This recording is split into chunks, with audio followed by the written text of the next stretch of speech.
Olá, boa noite. Desde o dia 17 de janeiro, crianças e adolescentes travestis e transexuais que estão na educação básica podem solicitar o uso do nome social. Você confere uma reportagem sobre o assunto. A gente fala ainda de mercado de trabalho. Tem oportunidade em Uberlândia para você que busca emprego ou estágio. É a partir de agora no TV Notícias.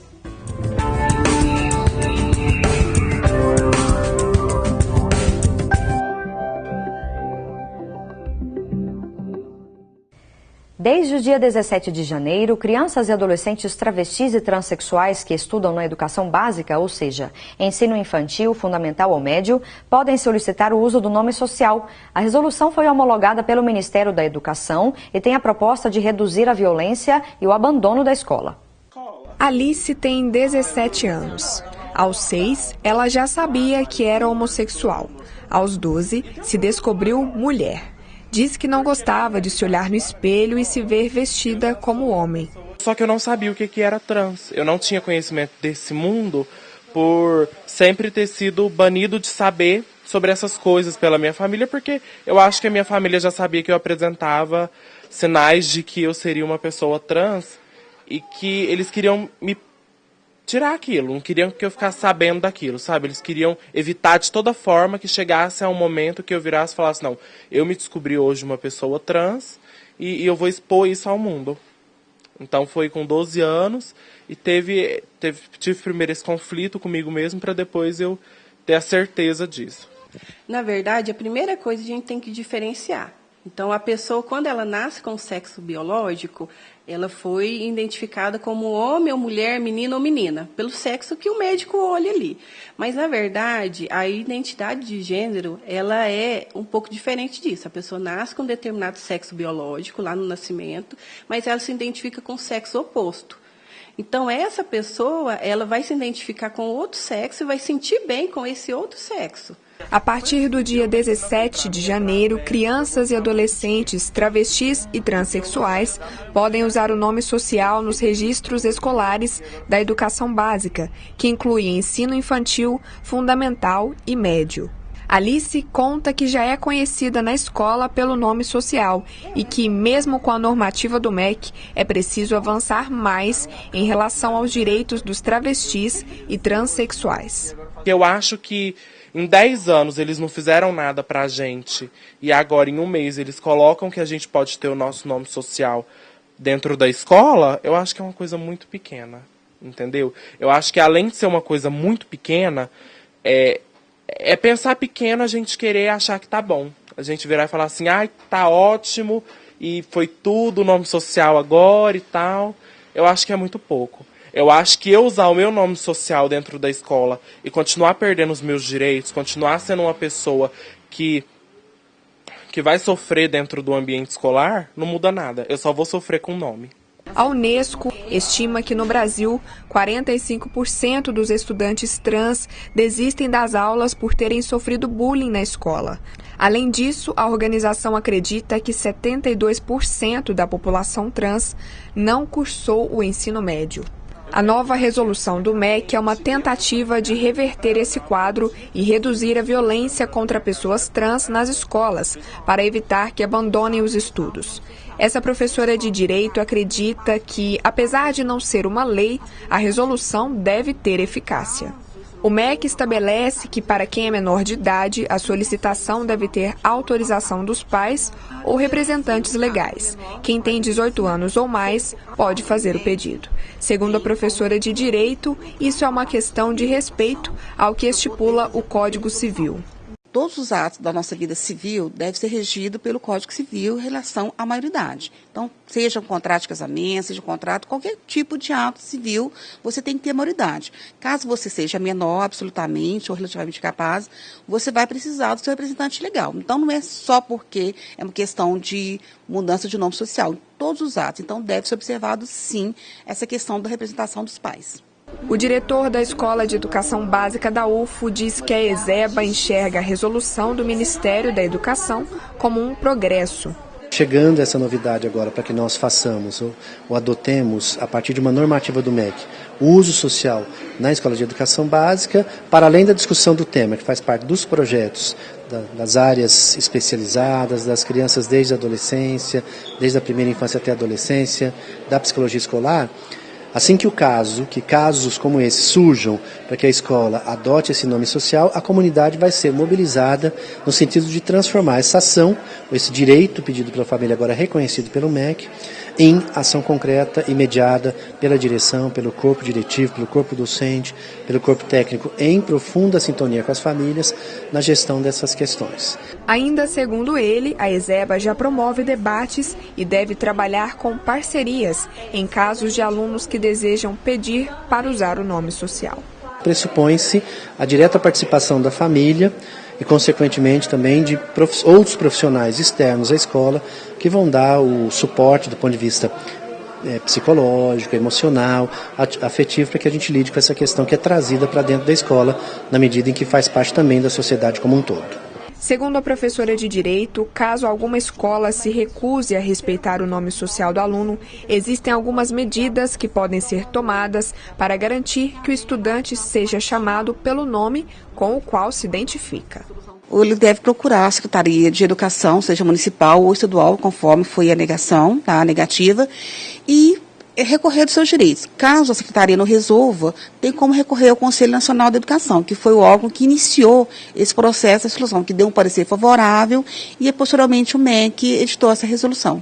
Para a psicóloga, a nova resolução, que busca promover respeito à identidade de gênero e ao uso do nome social, é uma conquista. O que acontece? Esse nome vai ajudar essas pessoas, porque elas vão sentir realmente que são pessoas referentes ao seu nome.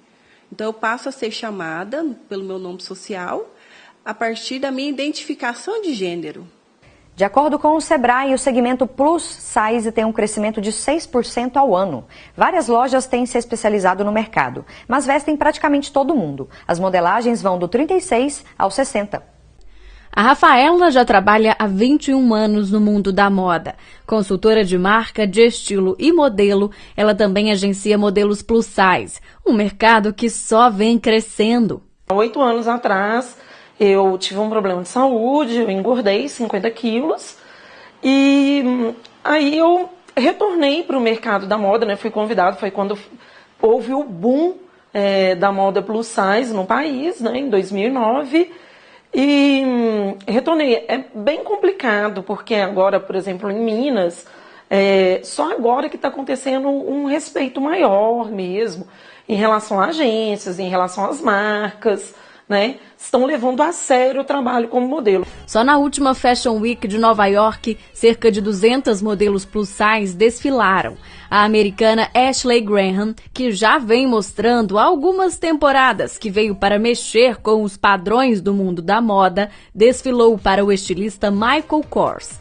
Recentemente, ela entrou no ranking das 10 modelos mais bem pagas de 2017, de acordo com a Forbes. Ela é a primeira modelo plus size a entrar na lista das que mais ganham no segmento.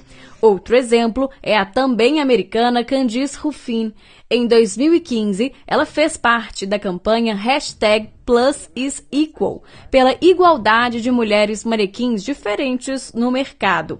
Hoje, ela participa da segunda fase da campanha #I'mNoAngel, uma ironia às Angels da Victoria's Secret. Voltando ao Brasil, a Rafaela conta que diversas marcas já estão entrando na onda all size, ou seja, para todos os tamanhos. 56% da população brasileira, né, a última pesquisa do IBGE, está acima do peso.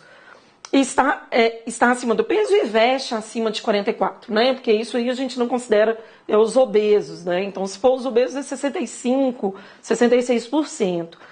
E se a gente for pensar nisso, assim, é a maior parte da população. As grandes redes de varejo já sacaram isso, já tem um tempo, né? E agora as marcas, mesmo as marcas pequenininhas, já estão atentas a isso. Hoje o consumidor, ele tem voz, né? Ele fala, então ele vai para a internet e fala, olha, não, isso aí não tá legal, ou não tem roupa para mim, vamos boicotar essa marca, vamos boicotar essa loja.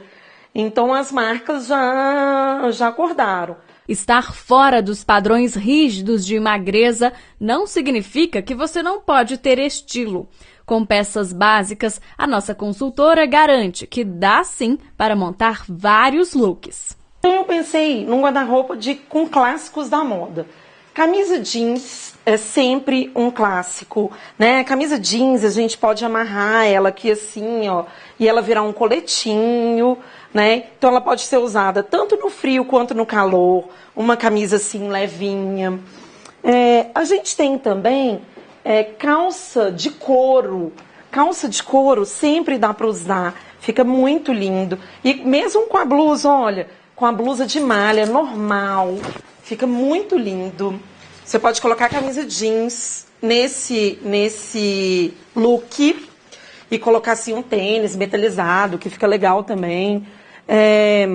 Essa questão aqui, que sempre falam que plus não pode usar listra horizontal. Gente, isso é bobagem, não tem nada disso, sabe? Se tem outros aspectos na roupa que valorizam a parte que você gosta, como no meu caso, por exemplo, eu gosto de valorizar o colo, com decote mais acentuado. Então, se acentuou aqui a barriga ou não despistou, isso é uma bobagem danada. E o jornal vai para um rápido intervalo e volta já já.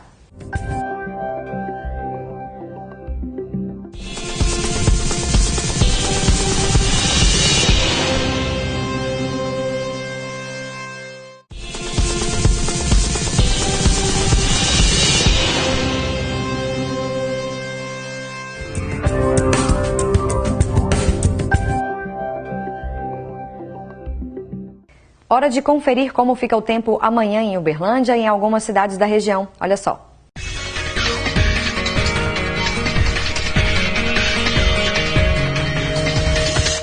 Em Uberlândia, a previsão é de pancadas de chuva ao longo do dia. Os termômetros devem marcar a temperatura mínima de 19 e máxima de 28 graus. Muitas nuvens e chuva forte a qualquer hora do dia em Araxá. A temperatura varia entre 19 e 30 graus. Já em Coromandel, a quarta-feira será nublada, sem possibilidade de chuva. A mínima prevista é de 18 e a máxima de 30 graus. Em Monte Carmelo, a probabilidade de chuva é de 90%. Os termômetros podem marcar a temperatura mínima de 20 e máxima de 31. Em Araguari, a previsão é de chuva com trovoadas. A temperatura varia entre 17 e 28 graus. Você sabe o que é responsabilidade emocional? Ela é indispensável nos relacionamentos amorosos. E para conversar sobre esse assunto, nós convidamos o psicólogo André Lemos. André, uma boa noite. Bem-vindo aqui ao TVU Notícias. Boa noite, muito obrigado pelo convite. Nós é que agradecemos. Primeiro, conceitua para a gente o que é responsabilidade emocional. Bom, responsabilidade emocional, né, pelo que a gente tem lido aí nos blogs, nas conversas, e a gente tem ouvido falar, é o quanto nós nos responsabilizamos pelos sentimentos que o outro tem em relação a nós e como muitas vezes nós provocamos sentimentos que são indesejados, né? Então, responsabilidade emocional na verdade, eu não gosto da palavra muito assumir, eu gosto da palavra reconhecer. O quanto nós reconhecemos o nosso papel no sentimento que o outro sente por nós, né? Reconhecer as próprias emoções. Reconhecer as próprias emoções e reconhecer que parte que eu tenho na emoção que o outro sente. Agora, no relacionamento amoroso, às vezes é muito comum aquela famosa frase, né? Ela sumiu, desapareceu, ontem falou que queria casar comigo e hoje sumiu. Onde entra a responsabilidade emocional aí? Então, na verdade, eu acredito que o relacionamento, como a própria palavra diz, ele é uma construção de relação, né? Que os dois vão fazendo juntos. Então, quando a gente coloca a culpa no outro, a gente precisa pensar também em que oportunidades que eu fui dando para o outro, dele me contar o que ele está sentindo, que objetivo que ele tem, o que nós dois precisamos para sermos melhores e evitar essa coisa do competir, né? E acho que a gente está num relacionamento para cooperar um com o outro, ao invés de competir para ver quem é melhor, quem sente menos, quem sente mais. Eu vejo que isso tem acontecido muito ultimamente. Outra frase que pode ser muito comum, que a gente ouve aí no dia a dia mesmo, né? Você deve ouvir essa queixa no seu consultório. A pessoa diz para outra, você é responsável por eu me sentir assim. Como é que fica isso? Isso é complicado, né? Eu acho que A gente sente coisas de acordo com toda a nossa história de vida, né? E também a gente sente coisas de acordo com o que vai acontecendo na relação, junto com o outro. Então, a gente não tem muito controle do que o outro vai sentir. A gente precisa achar meios de evitar que o outro sofra, claro, né? E, para mim, o melhor caminho é o diálogo. Costumo dizer que a parte mais íntima de um relacionamento é o diálogo. E aí, tanto que a gente vai construindo aberturas e possibilidades de um diálogo saudável, de um diálogo em que as duas pessoas se entendam, né? Porque o diálogo é isso. Você e o outro chegarem em entendimentos diferentes do que o que eu já tenho e o que você já tem. Chegar num consenso. Chegar em consenso e chegar em outras possibilidades também, né? Quantas vezes nós estamos conversando sobre um determinado tema e aí no final da conversa a gente chega e fala, nossa, eu nunca tinha pensado sobre isso. Eu acho que o diálogo é essa troca mesmo. Você estava falando uma coisa importante que é a questão da expectativa e antecipação. Tem muito a ver com responsabilidade emocional, né, André? Sim, eu acredito que sim. É porque estava contando que expectativa a gente sempre tem, independente do que for. A gente pensa sobre aquela coisa, mas é diferente expectativa e antecipação. Porque a antecipação é tentar prever o futuro, é tentar ir além daquilo que está acontecendo, né? E eu indico viver o momento, né? Entender que não adianta a gente antecipar o que ainda não aconteceu, mas ir vivendo aos pouquinhos e construindo junto com o outro essas oportunidades de crescer junto. Eu estava lendo um texto aqui interessante que fala sobre responsabilidade emocional. Antes de entrar no relacionamento, fazer a pergunta para você mesmo, será que eu estou preparado para um relacionamento? É uma questão importante a gente pensar isso, para entrar no relacionamento de forma mais madura, sem sempre culpar o outro, jogar no outro? Sim, eu costumo dizer que a gente precisa começar a ser um pouco mais um observador curioso de nós mesmos nas nossas conversas, né? O que é isso? A gente ir nos observando nas nossas diversas conversas com os nossos amigos, familiares, a gente ir se entendendo, percebendo o que a gente espera, o que a gente está buscando na nossa vida nesse momento, e pensar se a pessoa que está chegando agora cabe nesses planos, né? E se eu também estou afim de ir me moldando, e me desconstruindo e reconstruindo para as expectativas que o outro tem em relação a mim e os objetivos. Né, não, infelizmente. Não tem, ou né? felizmente, né? Fica a reflexão, acho que é importante a gente falar sobre isso, né? Certinho. Obrigada, viu, pela sua entrevista. Eu que agradeço. E o jornal vai para um rápido intervalo e volta já já.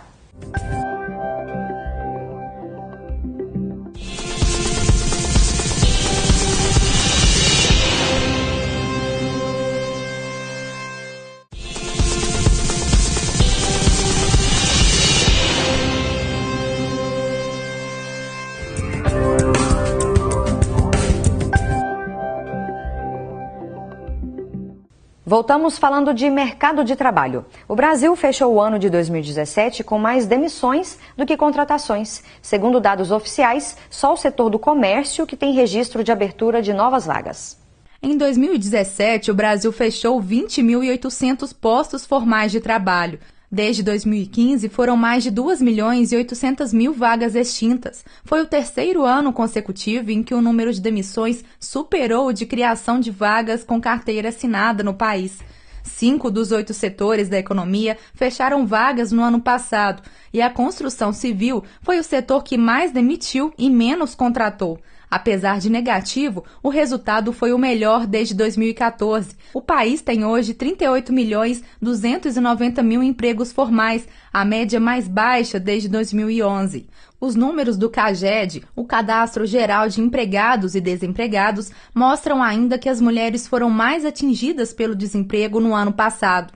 E há outro ponto negativo. Muita gente qualificada aceitando postos que exigem menos qualificação para se manter no mercado de trabalho. Ainda sobre mercado de trabalho, tem oportunidade em Uberlândia, viu? Para você que está em busca de emprego e estágio, se liga nas vagas. Vaga de emprego para estoquista. As atividades são: organização do estoque, realizar relatórios e registros diários de entrada e saída, receber e fazer conferência e manter o estoque limpo. A remuneração é de R$ 1.200, mais vale transporte ou auxílio deslocamento. Oportunidade para auxiliar de departamento fiscal. O salário é de R$ 1.500 e a pessoa recebe vale alimentação e convênio médico. É preciso ter experiência na área, ensino médio completo e informática avançada. Vaga de comprador. Horário comercial de trabalho. O salário é de R$ 1.300 e é necessário ter ensino médio completo. Vaga de estágio em pedagogia. A bolsa auxílio é de R$ 600 e o estudante recebe vale transporte. É preciso cursar pedagogia. Oportunidade de estágio em direito. A bolsa auxílio é de R$ 600 e o estagiário recebe vale transporte.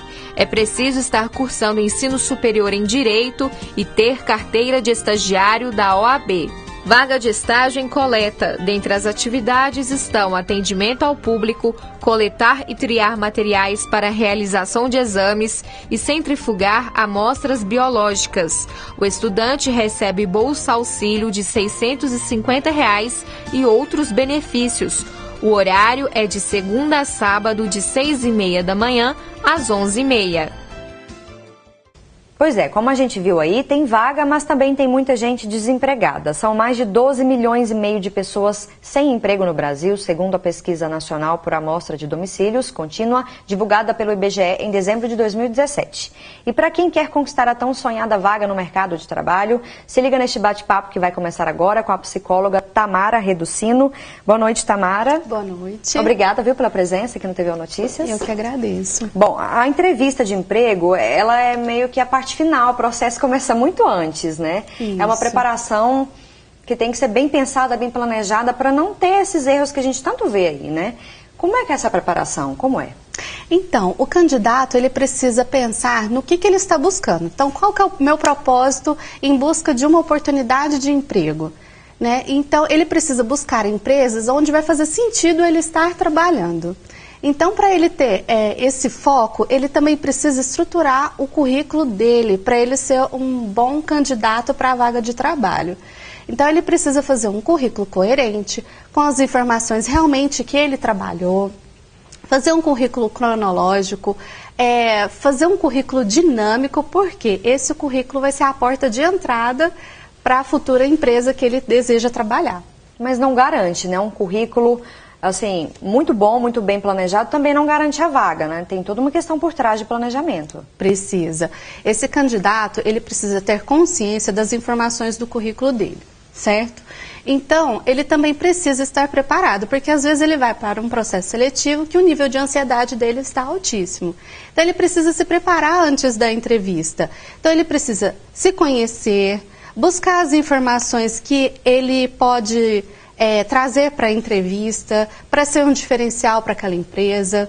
Ele precisa também investigar aquela empresa que convidou ele para um processo seletivo, para ele ter a condução melhor do processo seletivo, para ele ser assertivo na entrevista que ele for convidado. Agora, a questão da ansiedade que você falou é muito interessante. Não tem como lutar contra ela, Tamara? Então, se a pessoa tem consciência que a ansiedade vai atrapalhar ele em um processo seletivo, ele precisa se preparar antes, né? Ele pode contratar um profissional, né, que vá conduzir ele para esse processo seletivo. Ele pode fazer cursos de oratória também. E também a internet está para nos auxiliar hoje em dia, né? Então, tem muitos vídeos que conduzem o candidato para ele ter uma melhor preparação para um processo seletivo. Melhor performance, né? Isso. Mas ele pode treinar em casa também, como ele vai falar no processo seletivo, e para o espelho também ajuda bastante. Mas o principal é ele ter o propósito, ele investigar a empresa, ter um currículo que ele vai saber o que está escrito ali e se defender na entrevista de uma forma bem dinâmica e também transparecer o motivo pelo qual ele está buscando aquela oportunidade na empresa. Então, tem que fazer sentido para a empresa contratar aquele candidato. E isso ele tem que estar muito seguro também na entrevista, que vai fazer todo o diferencial. Em relação ao conhecimento da empresa, é preciso que o candidato também invista nisso, né? Sim, ele precisa buscar uma empresa que vai fazer sentido também ele trabalhar lá. Porque não adianta ele atirar para todos os campos, sendo que quando ele chega num processo seletivo, ele não tem o desejo de trabalhar naquela empresa, né? Então, o recrutador também consegue identificar esse candidato que veio para uma entrevista por um motivo de especulação, né? Às vezes, o que a empresa propõe, o candidato não está buscando. Então, isso já ajuda bastante quando o candidato faz essa busca do que ele quer trabalhar. Agora, a inteligência emocional também é fundamental nesse contexto, não é? Às vezes o candidato tem uma bagagem muito grande, mas a insegurança barra, não é? Sim. Como você estava falando. Sim, a insegurança, o profissional ele pode ter uma bagagem fantástica, mas quando chega nesse processo de que ele vai ser entrevistado, ele não transparece toda a bagagem que ele trouxe, né?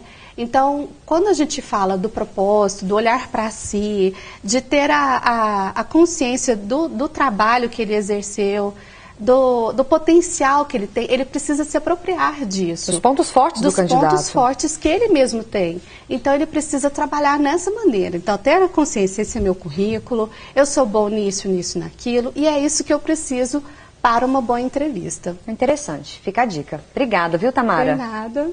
E o TVU Notícias de hoje termina agora. Boa noite para você.